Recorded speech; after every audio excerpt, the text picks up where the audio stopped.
নমস্কার বন্ধুরা, আমার চ্যানেলে তোমাদের সবাইকে স্বাগত। আজকে আমি ডাবের শরবত বানাবো। প্রথমে আমি ডাবগুলো থেকে জলটা বের করে নেব। ডাবটা তো উপরের অংশটা কাটাই আছে, এবার আমি মুখটাকে চাকু দিয়ে একটু খুলে নেব।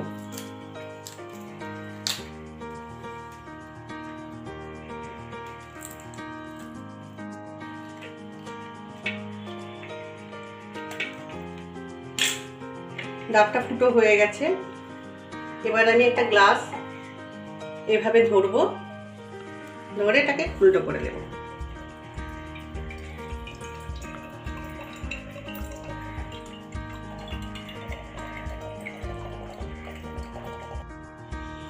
ডাবের জলটা আমি বের করে নিয়েছি।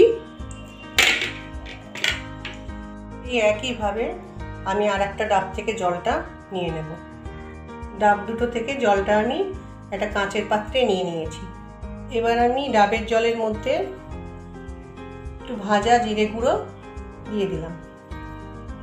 এবার একটু লেবুর রস নিয়েছি, এই লেবুর রসটা মিশিয়ে দেব। একটু বিট লবণ নিয়েছি, এই বিট লবণটা দিয়ে দিলাম। এবার একটু চিনি দেব। এবার এটা খুব ভালো করে মিশিয়ে নেব।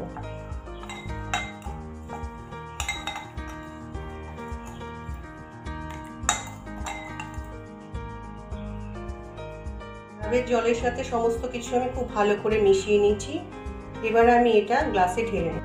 ডাবের শরবতটা আমার তৈরি হয়ে গেছে। এইভাবে বানিয়ে দেখো তো বন্ধুরা, কেমন লাগে। আশা করছি ভালোই লাগবে। গরমের সময় এইভাবে বানিয়ে খাওয়া খুবই উপকারী। ভিডিওটা যে এতক্ষণ দেখলে তার জন্য তোমাদের আমার অনেক ধন্যবাদ। আজকে ভিডিওটা এখানেই শেষ করছি। ফিরে আসছি আর একটা ভিডিও নিয়ে। তোমরা সবাই খুব ভালো থেকো।